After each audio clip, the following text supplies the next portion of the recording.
नमस्कार विद्यार्थियों। आज संस्कृत की ऑनलाइन क्लास में मैं एक आत्मनेपद का सूत्र लेकर के उपस्थित हुआ हूँ। आपको यह बताना है कि आपने जब तिङन्त प्रकरण प्रारंभ किया था और तिङन्त प्रकरण जब हम प्रारंभ करते हैं तो वहाँ पर 3 सूत्र आते हैं। एक तो आता है अनुदात्त गीतात्मनेपदम, एक आता है स्वरित यतः कर्तृ अभिप्राय क्रियाफले और एक आता है कर्तशीसात् कर्तरी परस्मैपदम। अब यह जो सूत्र कहे गए थे तिङन्त प्रकरण के प्रारंभ में, तो उनके अलावा भी, क्योंकि आत्मनेपद का जो विधान करने वाले थे उसमें 2 सूत्र थे। एक तो था अनुदात्त गीतः आत्मनेपदम और एक था स्वरित यतः कर्तृ अभिप्राय क्रियाफले। अब उन शर्तों के अलावा भी कुछ ऐसे स्थान हैं जहाँ पर हमको आत्मनेपद प्रत्यय लगाने पड़ते हैं, तो उनके लिए लघु सिद्धांत कौमुदी में एक प्रकरण है और जिसका नाम है आत्मनेपद प्रकरण। यानी जो मैंने इसमें आत्मनेपद प्रकरण में सूत्र पढ़ाए हैं उन सूत्रों के द्वारा भी आत्मनेपद प्रत्यय लगते हैं। अब देखिए, एक सूत्र है हमारा, इसको आप छोड़ दीजिए, सिद्धि में काम आएगा कि उदश्चरः सकर्मकात्। यह सूत्र क्या कहता है कि पहले उत प्रत्यय हो, उपसर्ग हो और उसके बाद सकर्मक चर धातु हो तो उससे आत्मनेपद प्रत्यय आएगा।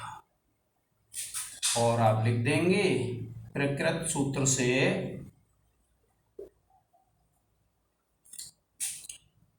आत्मनेपद प्रत्यय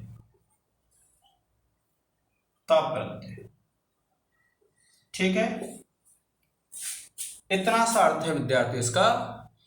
अब इसके लिए जो सिद्धि है वह है उच्चरते, उसको हम सिद्ध करेंगे। आप इसका एक स्क्रीनशॉट ले लें। उदः चरः सकर्मकात्। यह सूत्र ये कहता है कि उत उपसर्ग के बाद यदि सकर्मक चर धातु हो तो उसमें परस्मैपद प्रत्यय नहीं लगेगा। कौन सा लगेगा? आत्मनेपद प्रत्यय। उत पूर्वक सकर्मक चर धातु से आत्मनेपद प्रत्यय होता है का अर्थ है उसके लिए जो प्रत्यय का विधान किया जाएगा वो किसका किया जाएगा? आत्मनेपद का, परस्मैपद का नहीं किया जाएगा। आप इसका एक स्क्रीनशॉट ले लें।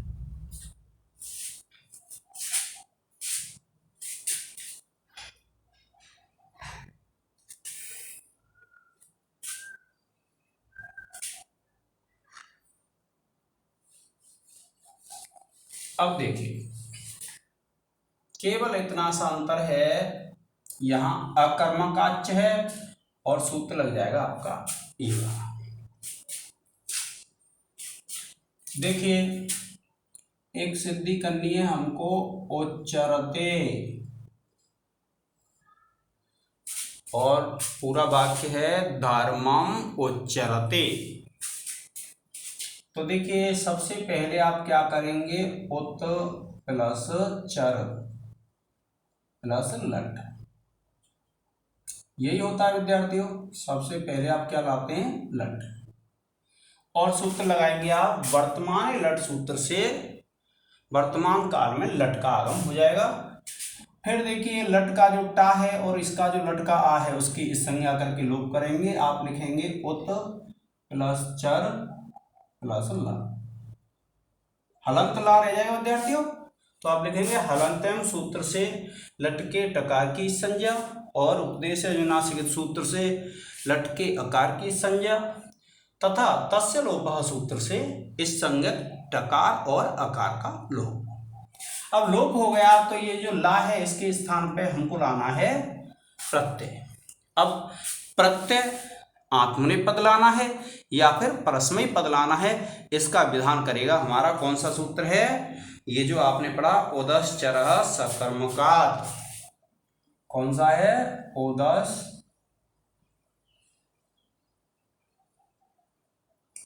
उदश्चरः सकर्मकात्। ये सूत्र है जो आपने अभी पढ़ा, उदश्चरः सकर्मकात्। तो आप लिखेंगे उत प्लस चर प्लस ता। अब ये जब ता प्रत्यय आ जाता है, आप जानते हैं कि उदश्चर सकर्मकात से आत्मनेपदानाय तिंग स्त्रीणि त्रीणि प्रथम मध्यम उत्तमः तान्य एक वचन द्विवचन बहुवचनान्य एक सा। इन सूत्रों की सहायता से तिप्तसजी सूत्र से प्रथम पुरुष एक वचन में लकार के स्थान पर त प्रत्यय आदेश हो जाता है। अब आदेश क्यों कहते हैं? क्योंकि ये ला के स्थान पे आता है।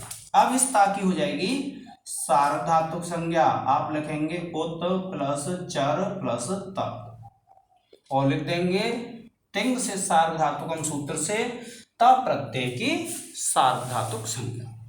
अब देखिए जब इसकी सार्वधातुक संज्ञा हो जाएगी तो हम इसमें लाएंगे सप। आप लिखेंगे उत प्लस चर प्लस सप प्लस त और सूत्र लग जाएगा विद्यार्थियों कर्तरे सप। सूत्र से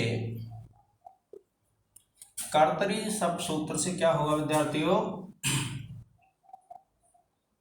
धातु को सबका आगम।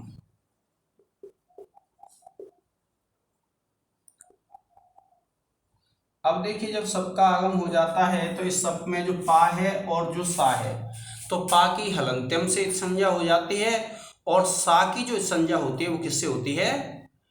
लसक को तद्धिते से। और जब इस संज्ञा हो जाएगी तो तस्य लोप असिलोप हो जाएगा। तो आप लिखेंगे उत प्लस चर प्लस आ रह जाएगा सबका और ये ता। और आप लिखेंगे विद्यार्थियों हलंत्यम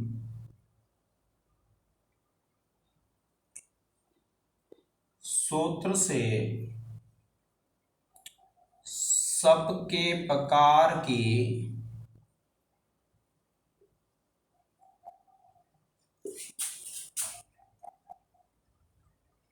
इत संज्ञा और लसक क्व तद्धिते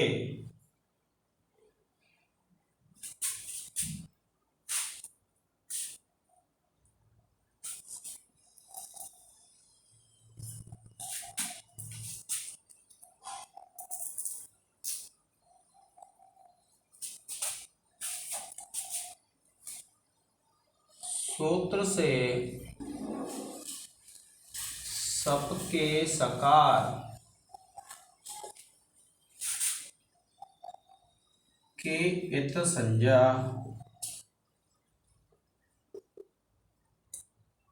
तथा तस्य लोपः। सूत्र से इत संज्ञक पकार और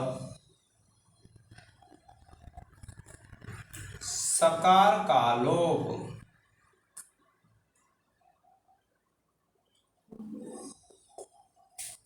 अब देखिए जब पकार और जब सकार का लोप हो जाएगा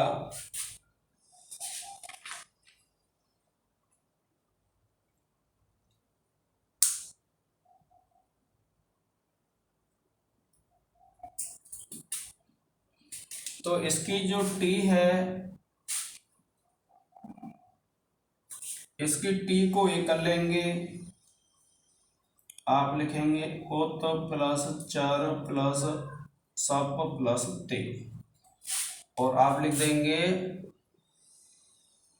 टेत आत्मने पदानाम टेरे।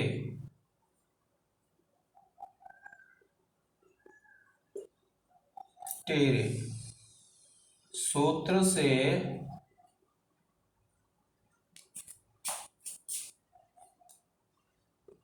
त प्रत्यय की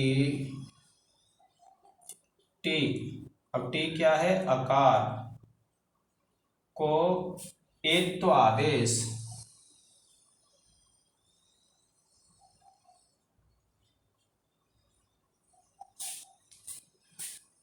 अब देखिए जो ता है इसको चा कर लेंगे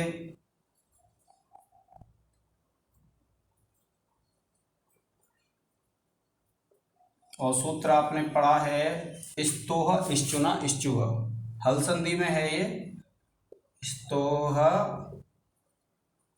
इश्चुना इश्चुह। सूत्र से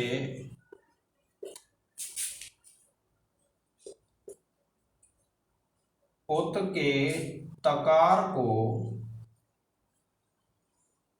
चकार करने पर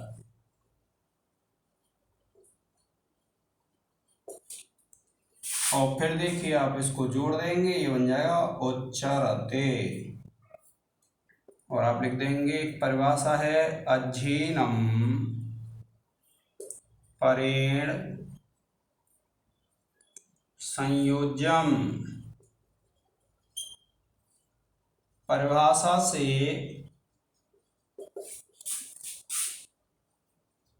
संयोग करने पर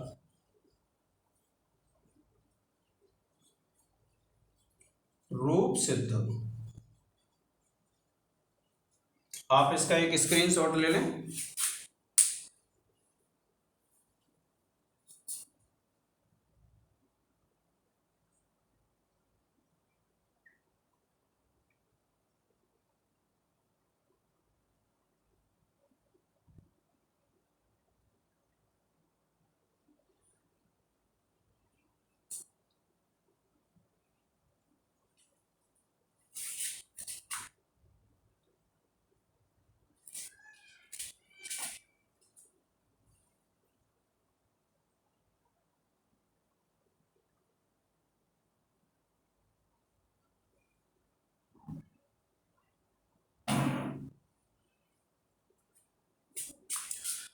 आज के इस लेक्चर में विद्यार्थियों इतना ही।